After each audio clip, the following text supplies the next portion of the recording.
Like coaching with me, but without having to pay for it. Yeah, in order to subscribe, they should go to my website, which is, my company is Shoot for the Stars Coaching. You can't forget that name, right? I mean, shootforthestarscoaching.com. And it does, yes, and that name came from my heart. It's like, yes, I love that name. Thank you. Yeah. And so shootforthestarscoaching.com. They can go there. They can email me from there. And then... And get a free newsletter. Yeah. So you were saying, I'm sorry for interrupting. What was I saying? Oh, that the thoughts we think do create our reality. And yes. That every moment, people wait for that annual year. It's like as soon as they ruin their resolutions in January or February or March, if they get as far as March, it's like, screw it. I'll wait until next year. And then it's just like more time to hate themselves and prove to themselves that they are a failure, which is really what that voice is telling them. I also think that many people don't even consciously acknowledge that they're giving up on their goals. They just simply forget about them. That's a convenient way to not... They just forget about them. And I think that's interesting if they forget. It seems to me that on some level, we don't really forget. We have ways of trying to make ourselves forget. Masking it. Oh, there's a lot of ways we mask. Yeah. I agree. Yeah. Excessive everything of what doesn't fill us up. And I think back to what coaching really is. Coaching is about true fulfillment. That when we are really fully expressed and experiencing our joy from our heart, that we can't possibly want to fill ourselves up with all the things that actually just leave us feeling emptier than when we started. So I think that they don't really forget. They may forget consciously, but I think what happens is there's something There's a pull in there. Yes. There's a pull that, okay, something is not finished, something is not done, something is... I know I can be more, and I'm letting myself down.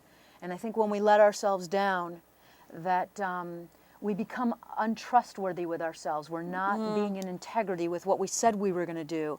And I don't know about you, but if somebody consistently tells me they're going to do something and they don't do it, they're out of the picture. I nix them as a friend. I don't want to work with them, and I don't want to be friends with them because it's disrespectful.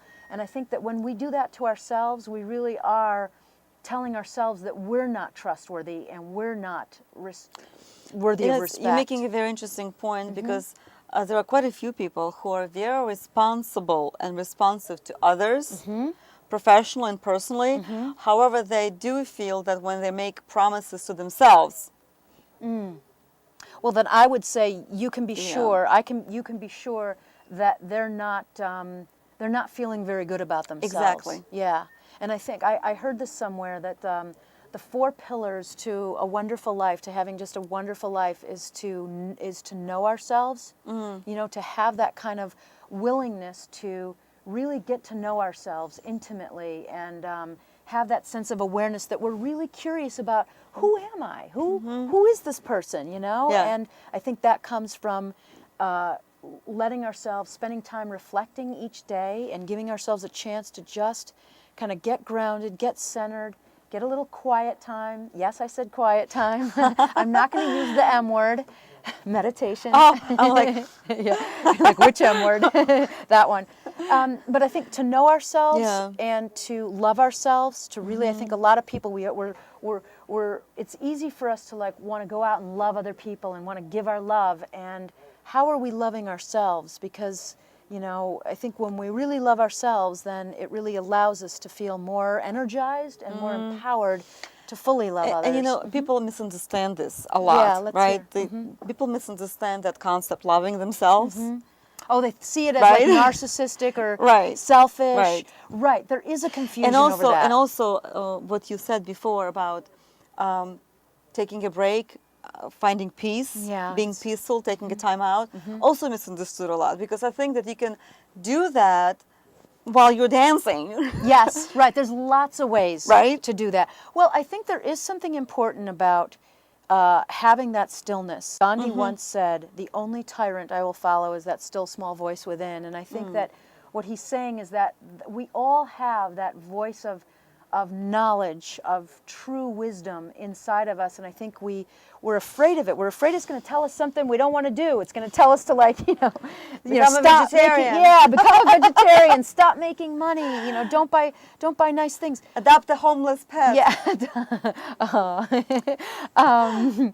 And what it is that voice, once we really stop and listen to it really is just wanting us to stop and slow down and actually allow ourselves to be. It's like really it's saying take a load off. Yeah, so that is where were we? The 4 pillars of having a wonderful life. So is to know ourselves, to love ourselves, and to trust ourselves. And that's where I think that issue of integrity came in. Trust yourself. Yes, and I think one way to getting back to New Year's resolutions is that if I keep making promises to myself and I keep breaking them, then I've deemed myself as not very trustworthy to myself. And it's like, and I stop believing myself. I don't even believe what I say anymore. But there are two sides to that coin. Let's hear it. I bet there's probably 10 sides if we really keep talking. Because we're life coaches. And we're curious and we want to dig in. We only have like 7 more minutes to talk. We'll talk fast. Talk faster. I think that on one hand, yes, it's important to establish your own trustworthiness and to be realistic with your goals so that you don't end up feeling guilty about not achieving what you wanted to achieve. Yes. But another side of it is, we should be the boss of our goals and not the other way around. I think it should be okay to change your mind. Yes. And we should give ourselves permission to look at our goals again in the middle of the year. Anytime. And say, you know what? I thought that this was my goal. I thought that was my train. But, I think that I need to get on the other train. Yeah, I agree with you. I have nothing to say because so we have to have that openness. We have to have that openness. Yeah, that kind of flexibility and that fluidity because as we're on the path of growth and development and wanting to get to know ourselves more, we actually do discover that a goal we may have made 2 years ago or 10 years ago or 5 minutes ago doesn't fit anymore.